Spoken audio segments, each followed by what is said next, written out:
Buenos días, buenas tardes o buenas noches a todos. Nuestro grupo va a presentar el tema de aspergilosis. Los integrantes son Claudia Calderón, Camila Chacón, Sachelca Carvajal, Natalia Salguero, Alejandro Cuba, Maite Morillo y mi persona, Yamil Yufra. La base de la investigación y la presentación fue el libro Howitz. Vamos a iniciar con la introducción. Lo primero que debemos entender es cómo define la aspergilosis Howitz. Lo define no como una enfermedad única, sino como un conjunto de padecimientos causados por diversas especies de un mismo hongo, del género Aspergillus. Este hongo es un moho saprófito, lo que significa que vive alimentándose de materia orgánica muerta o en descomposición. Su importancia radica en que su distribución es muy amplia en la naturaleza, por eso la enfermedad se produce a nivel mundial. La clave de su propagación está en los conidios. El moho produce estas estructuras pequeñas que actúan como esporas y se dispersan con suma facilidad en el aire por aerosol. La vía de entrada al cuerpo, por lo tanto, es la inhalación. Etiología y vía de entrada. Si bien hay muchas especies en la naturaleza, Howitz nos señala que para los seres humanos el patógeno más frecuente es Aspergillus fumigatus. Este es el agente etiológico que encontraremos en la mayoría de los casos clínicos. No obstante, es crucial tener en mente otras especies que también causan enfermedad, como Aspergillus flavus, Aspergillus niger, Aspergillus terreus y Aspergillus lentulus. La diferenciación de estas especies es vital para el tratamiento y será el tema que mi compañera tratará a continuación. Ahora, ¿qué pasa cuando inhalamos estos conidios? La respuesta depende totalmente de nuestro estado inmunológico. Estas características igual lo va a detallar mi otra compañera. Pasemos a ver las poblaciones en riesgo. Aquí nosotros dividimos en dos grandes grupos, el grupo de sujetos atópicos y el segundo grupo de inmunodeficientes. En el primer grupo de sujetos atópicos, podemos ver que después de inhalar los conidios, estas personas suelen presentar grandes reacciones alérgicas a los antígenos de las estructuras fúngicas. Esto se traduce, por ejemplo, en cuadros asmáticos o rinitis, es decir, en enfermedades alérgicas. Y en el segundo grupo de inmunodeficientes, es un grupo con mayor riesgo de desarrollar aspergilosis invasora, que se detallará luego. En estos pacientes, la capacidad de las células inmunes es muy fuerte para poder producir IFAs, que es muy importante.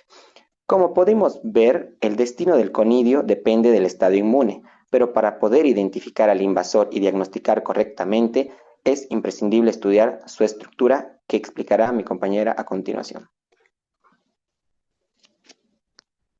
Morfología e identificación. Bueno, las especies de Aspergillus son hongos que se caracterizan por su rápido crecimiento en los medios de cultivo, lo que les permite desarrollarse y colonizar superficies de manera veloz, algo que es importante cuando los estudiamos en el laboratorio. Estos hongos producen hifas aéreas, que son estructuras filamentosas que se elevan sobre el medio de cultivo y que sirven como soporte para las estructuras reproductivas llamadas conidios, que son las unidades de dispersión del hongo. Los conidioforos son prolongaciones largas que terminan en vesículas. Estas vesículas actúan como una especie de plataforma donde se forman las fialidas, que son células especializadas encargadas de producir los conidios en forma de cadenas ordenadas.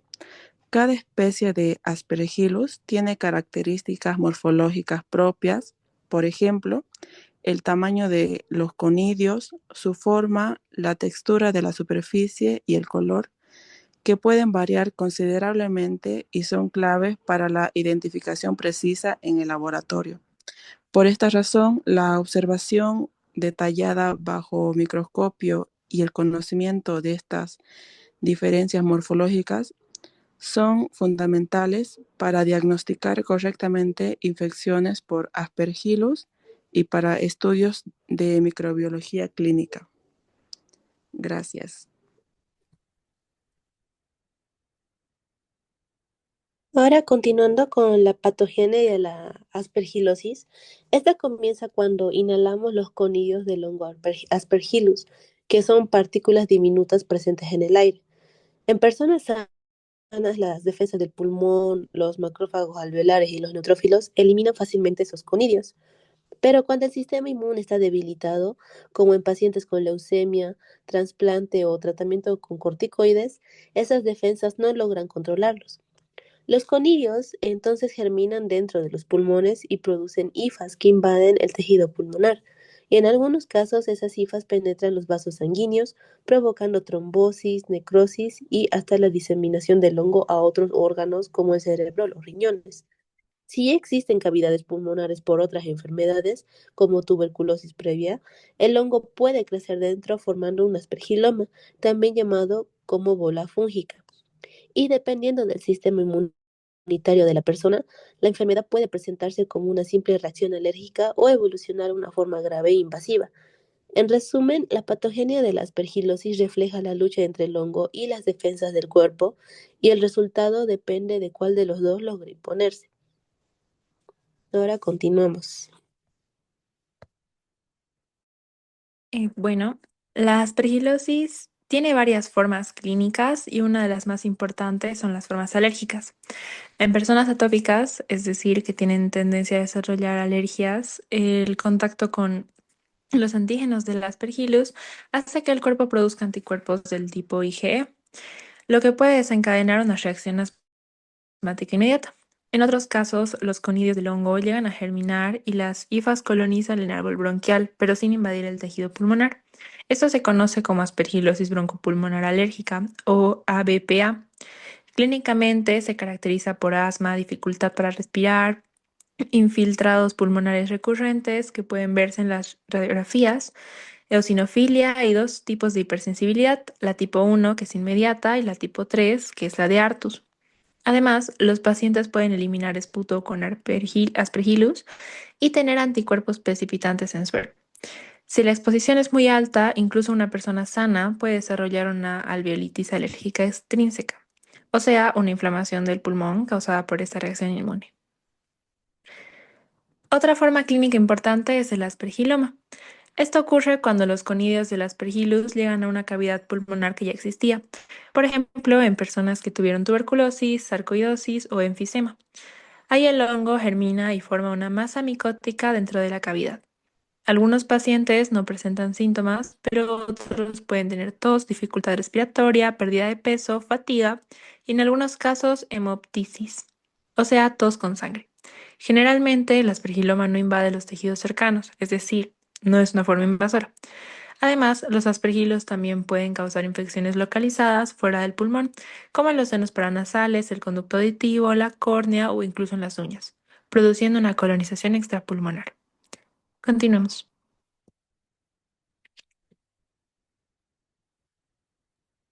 Yo voy a continuar con aspergilosis invasiva. Después de que los conidios son inhalados y germinan, se produce enfermedad invasora, en la forma de un cuadro neumótico agudo con diseminación. Los sujetos en riesgo son los que tienen leucemia linfocítica o mielógena y linfoma, quienes han recibido trasplante de células madre y en particular los individuos sometidos a corticoterapia. El riesgo es mucho mayor en individuos que han recibido allotrasplante de células madres hematopoyéticas. Además, están predispuestos a la aspergilosis invasora los pacientes de SIDA con un número de linfocitos CD4 menor a 50 células, milímetro cúbico. Los síntomas incluyen fiebre, tos, disnea y hemoptisis. Las hifas invaden el interior y las paredes de los vasos sanguíneos y originan trombosis, infarto y necrosis. Desde los pulmones, la enfermedad puede propagarse al tubo digestivo, los riñones y el hígado, el cerebro u otros órganos, y producir abscesos y lesiones necróticas. Si no se emprende con rapidez el tratamiento, el pronóstico de personas con aspergilosis invasora es grave. Los individuos con una enfermedad primaria que deteriora con menor intensidad sus defensas pueden al final presentar aspergilosis pulmonar necrosante crónica, que es un cuadro menos grave. Gracias. Siguiente. Bien, vamos a continuar con las pruebas de laboratorio, comenzando con las muestras, examen microscópico y cultivo. Vamos a mencionar como pruebas al esputo, muestras de vías respiratorias y tejido pulmonar por biopsia. En este caso, el esputo es la mucosidad que se expulsa al toser desde la tráquea a los pulmones. El tejido pulmonar por biopsia. Básicamente es un fragmento pequeño del pulmón que se toma con una aguja o durante la cirugía para examinarlo. Esto permite ver la infección directamente en el tejido y confirmar la invasión por hifas. Se menciona de que la muestra de sangre rara vez son positivas. Se menciona de que el Aspergillus casi nunca se encuentra en los hemocultivos. La infección suele ser localizada en el pulmón y no circula mucho en la sangre. Luego tenemos técnicas de examen directo. El examen del esputo con KOH o calcoflor, que en este caso KOH es el hidróxido de potasio, que es una solución química que se usa en el laboratorio para preparar el esputo. Luego hablamos del calcoflor blanco, que bueno, es un tinte fluorescente que se adhiere a componentes de la pared celular fúngica como la quitina, que bajo la luz ultravioleta las hifas se iluminan, lo que hace más fácil detectarlas en muestras. Bueno, cuando hablamos de hallazgos microscópicos característicos, las hifas de especies de Aspergillus son hialinas, tabicadas y de ancho uniforme en promedio a 4 micras. En este caso, ¿qué son las hifas? Bueno, son filamentos largos, ramificados, que ya los había mencionado. Son hialinas, eso significa que son translúcidas y no pigmentadas. Son tabicadas porque, bueno, tienen tabiques, separaciones transversales que las dividen en secciones. Mencionamos también el crecimiento y cultivo. Las especies de Aspergillus proliferan en términos de días, en casi todos los medios a temperatura ambiental.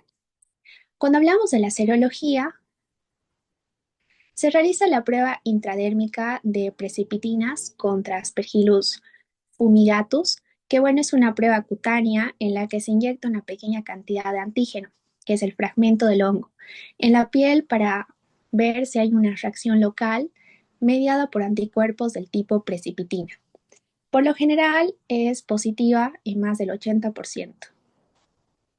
Ahora sí, continuamos.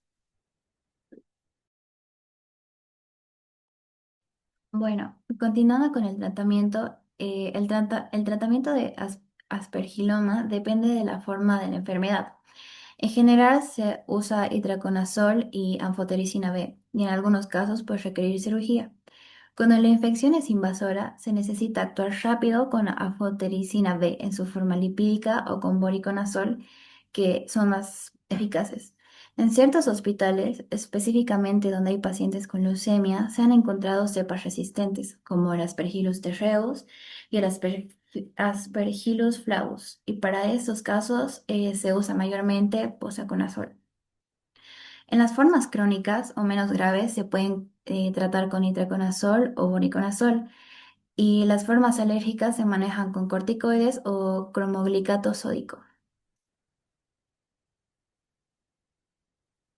Continuando con la epidemiología, el control de la profilaxis, el aspergillus afecta principalmente a personas con defensas bajas o que están hospitalizadas por enfermedades graves. Por eso es muy importante reducir la exposición a los conicidios del hongo, especialmente en pacientes con riesgos de aspergilosis alérgica o invasora. En las unidades de trasplante de células madre se aplican varias medidas preventivas, como el uso de filtros de aire y sistemas de aire acondicionados controlados. Esto puede ayudar a mantener el ambiente libre de esporas. También podemos realizar un monitoreo constante de los contaminantes aéreos. Se limita el número de visitantes y se mantiene a los pacientes aislados para evitar cualquier contacto con el hongo. Además, en algunos casos se usa una profilaxis, es decir, una prevención con dosis pequeñas de antifúngicos como la anfotericina B y el itraconazol para proteger a las personas más vulnerables y prevenir el desarrollo de aspergilosis invasora. Muchas gracias.